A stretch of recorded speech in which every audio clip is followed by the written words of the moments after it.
Hi children, how are you all? Hope all are doing so good. Hope all are so fine. Yes.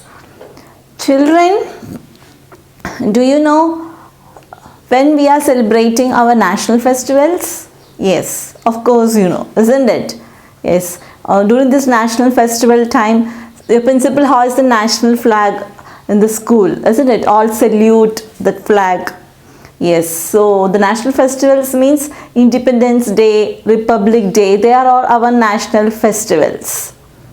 Yes or no? Yes, so we got independence after from British rule after a long struggle.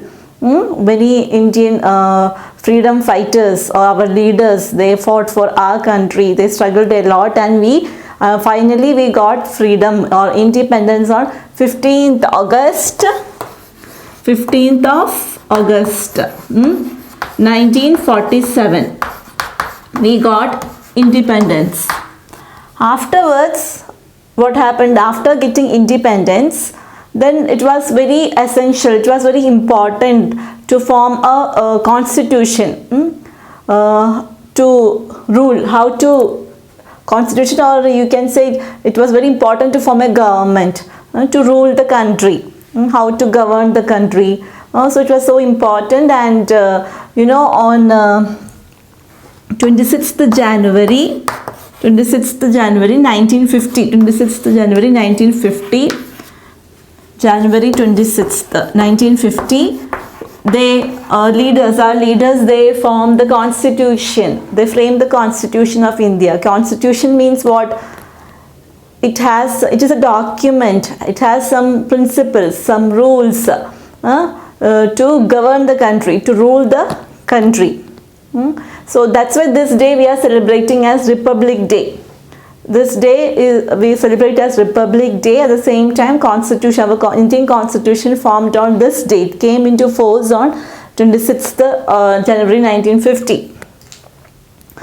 Then a constitution got framed, and it has some rules. It is a document that has some rules. It fulfills the dreams and hopes of all the citizens of India. We all are citizens of India. We live in India. We are the members of this in our country. So we are the citizens of India. Okay. So this constitution, it forms or it fulfills the dreams and hopes of all the citizens of India. It guarantees, the freedom, the equality to all citizens of India. So the constitution has some rights and duties which we citizens should follow. So today we are going to learn about those rights of the Indian citizens, or the rights of us, what we should follow, what rights we should follow, what are these important rights or fundamental rights in the constitution that we should follow. So constitution guarantees this rights to this equality, this freedom to all of us. So we shall learn what all details are there in the constitution about this fundamental rights of all the citizens. Fundamental rights means, it's an opportunity, it's a chance, that given by our government to do any work, any specific work, any task independently. With freedom we can do the work. That is actually right, called fundamental rights. So we are going to learn about these fundamental rights today. Okay children? Yes, lesson 16, fundamental rights. Time to warm up. No one gives us a chance to speak. Why don't these people understand? Yes, these three children are there. So they are telling, one of them are telling, no one gives us no, they all are telling, no one is giving us a chance to speak. Why these people are like this? We should give a chance, right? Yes, they are telling like that. So we should have a right to speak. We should have that right of freedom to speak. Yes, time to know the fundamental rights in Indian Constitution acts as a guarantee that all Indian citizens can and will live their lives in peace as long as they live in Indian democracy. Yes, Constitution, it is a document that has some rules and principles to govern the country, to rule the country. it has some it defines some fundamental rights for each and every citizen of India. It actually fulfills our dreams and hopes. Yes, it gives us peace to live. As long as we live in India, it gives us peace to live in our country, India. India is a democratic form of government, we say. Democracy is a government of the people, by the people and for the people. Means in India, we people decide whom should rule them. They elect a leader by their choice. According to their choice, they elect a representative, a leader for the country through elections. Through elections, they vote for that particular leader according to their choice, and that person or that party that will rule the country. So that is called democratic form of government. They include individual rights common to most liberal democracies, such as equality before law. So which are these fundamental rights? Equality before the law. All are equal in front of law. Freedom of speech and expression. All have freedom to speak. They can express their ideas. That freedom is there. Freedom of association and peaceful assembly. All have the freedom to associate, to gather, join with. They have the freedom to join with other people, and peaceful assembly. People can gather and meet in private and public places. Freedom of religion. One has the freedom to follow or practice his religion, and right to constitutional remedies. Constitutional remedies means in India, we citizens, we people have the right to go to the Supreme Court to seek justice if anyone has taken the right from us. Supreme Court is the highest court in India. It is in New Delhi. They are the guardian of the constitution, we can say. Supreme Court is the guardian of constitution. Its decisions are final. So we people, or we citizens of India, have the right to go there to seek justice for the protection of civil right. Yes, for the protection of civil right, we have the right to go to the Supreme Court. A fundamental right adopted on 26th November in the year 1949, but was put in rise on 26th of January 1950. Yes, the fundamental rights, it came into force when Constitution came into force. It's on 26th January 1950, and fundamental rights constitutes the backbone of the nation. These fundamental rights are known as the main strength of the nation. That's called backbone of the nation. So we are going to learn about these fundamental rights. Fact finder. Dr. B.R. Ambedkar, popularly known as Baba Saheb Ambedkar, was one of the architects of Indian Constitution. So who is the architect of Indian Constitution? Dr. B.R.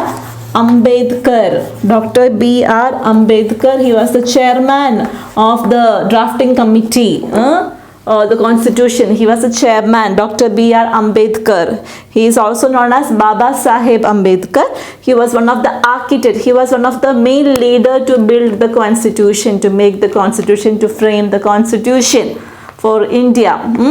Yes, he was the chairman of the drafting committee, or we say of the constitution, or he was the chairman of the Constitution of India when constitution was formed. Dr. B.R. Ambedkar. Now coming to the fundamental rights. The fundamental rights of India are the natural rights of every citizen that can be described as below. Yes, it's a natural right. It is a right of each and every citizen of India. That is fundamental rights. It's given an opportunity for the people of India to do a specific task, a work with freedom. That is actually the rights, fundamental rights. They are right to equality, right to freedom, right against exploitation, right to freedom of religion, cultural and educational rights, right to constitutional remedies. So these are the fundamental rights that has been defined in the constitution for the people of India, for each and every citizens of India. So we will learn one by one. First is right to equality. Right to equality. Right to equality. What is right to equality? Means all are equal. in front of law. Means if there is a law, it is there for each and everyone, not for special people. Law not there for these people, law is there. No, irrespective of caste, religions, if gender means sex, if means boy or girl, whoever, male or female, man or woman, rule is same. Yes, right to equality means equality before law. All are equal before law, ruling out any prejudice on the basis of race, religion, caste, creed, gender or place of birth. Even if that person belongs to different race, different caste, different religion, if he is in different color or whatever language he speaks or place of birth, wherever he has born, or whatever gender he means, male or female, man or woman, whatever, all are equal in front of law. This right also means an equality of opportunity with respect to employment. Yes, if we are getting a job, they should get equal wages. We have to pay them, but equally. There should not be any partiality there. Abolition of untouchability and also abolition of titles means untouchability before long years back. There was untouchability in India, that low caste, high caste, that differentiation was there. High caste people won't talk with low caste people. If low caste people are high people, those who are in very high caste in the community, in the society, while they are coming through a way, if that low caste people are coming, they should move the way for them. So many difference were there between low caste and high caste people, higher grade people, lower people, those days. But now, no untouchability. They cannot touch the high caste people. Low caste people should not touch. Like that, problems were there before in India. But now, no are low and high here. All are equal. And also abolition of titles means like military people or academic people, means people those who are in the military, or soldiers, those who are normal people here, citizens of India, whoever, all are equal. So right to equality means we should have equal rights. All have equal rights in front of law, in before law. No separation on the basis of caste, color, creed, or what the religion they are following, the faith they are following, what color they have, even if they are man or woman, whatever, high or low, all are equal in front of law, before law. That is right to equality. Next is right to freedom. Right to freedom.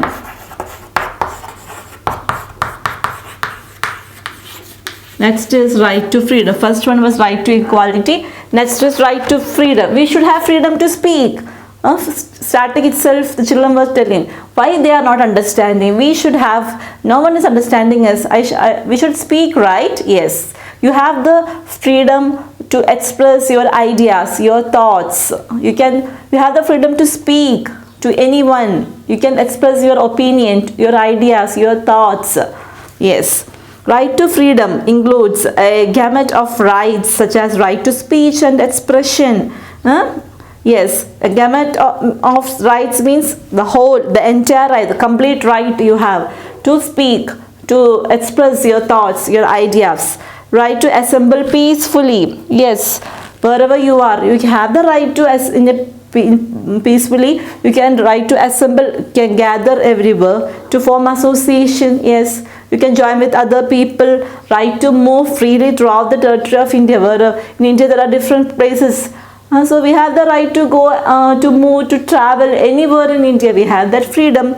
Right to life and liberty. Yes, we have freedom in our life. Yes, to reside and settle in any part of the India and so on. We have the right to choose any profession. We have right to go and settle anywhere in India. We can travel anywhere in India. We have the right of freedom to travel and settle in any part of India.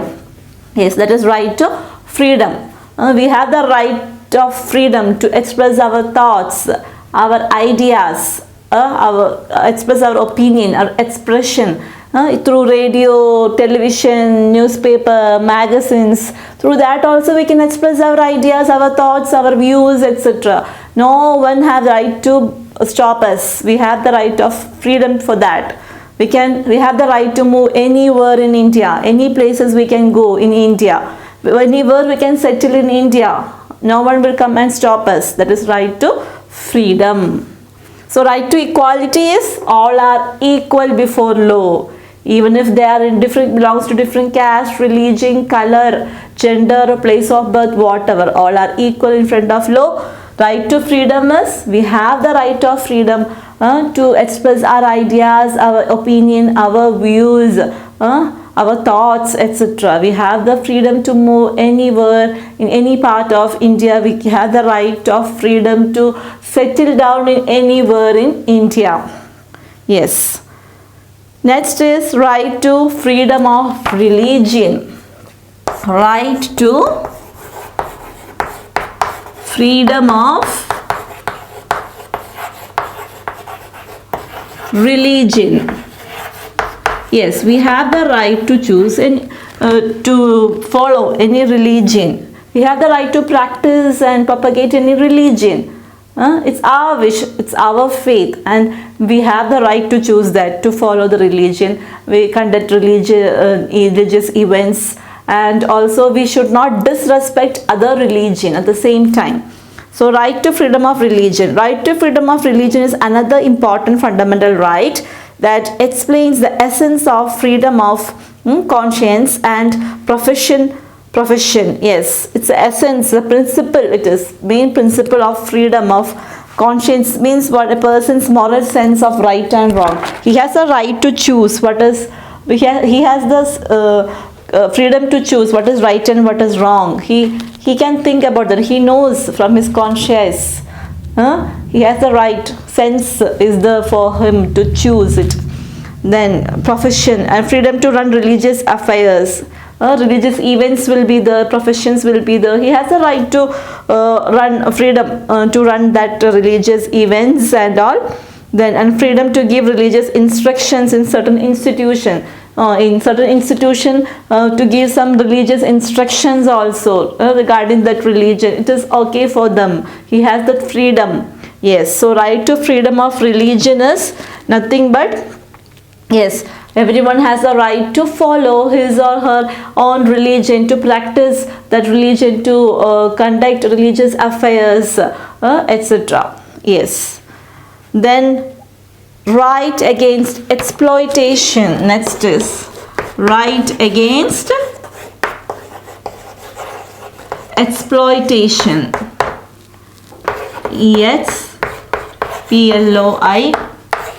EXPLOITATION. Right against exploitation means what? Yes, here no one has the right to exploit others, take advantage of others. No one has the right to exploit others in any way, in money, regarding money matter, regarding education, whatever. Right against exploitation talks about the banning of forced labor and prohibition of employment of children in perilous job. Yes, means no one has the right to force anyone to do any work. It's their wish to do what work they have to do. They have the freedom to choose their work. No one should force them, compel them to do the work. They are not our slaves. We should not treat anyone like that. And we should not force any children under 14 years of age to do work in hotels or in any other companies, factories and all. It's child labor. We should go against child labor. Children under 14 years of age should go to school to learn and study, isn't it? Yes. So we should not allow anyone to force children to do the work like this. So that kind of risky job, dangerous job people make children to do. No, it is not allowed here. That is right against exploitation, exploiting children to do work, more work. Yes, children under 14 years of age, they should not do work like that. It's their age to go to school and learn. They should get education now. Yes, so no one have the right to force or compel others to do any work, especially children under 14 years of age. That is right against exploitation. So we were learning about the fundamental rights of every citizen of India. It's our opportunity. It's an opportunity for us to do a special task according to our freedom, that is rights, fundamental rights. So constitution guarantees the equality and freedom to all of us. So the first fundamental right we learned about right to equality means all are equal before law, in front of law, no separation on the basis of caste, color, religion, place of birth, language, etc. Then right to freedom, all have the freedom to express their ideas, their thoughts through newspapers, magazines, any way they can express their views, ideas, opinions. They have the freedom to move anywhere in any part of India. They can move and they can settle anywhere in India. They have the right to choose their own profession. Right to freedom of religion. Yes, all have the right to choose their religion. They can practice, they can do the religious affairs, they can conduct. It's their freedom to choose, to practice, to follow that religion. It's their faith. And we should respect other religion also. Then right against exploitation. Yes. No one have the right to exploit or to force or compel others to do any work, especially children under 14 years of age. No one should make them to do any risky or dangerous job. Some children we can see working in hotels, factories, the construction area and all. So it is not allowed. Children under 14 years of age should not work. They should go to school and learn. No one should exploit children. No one should take advantage of these children. No one should force them to do any work. That is right against exploitation. Okay.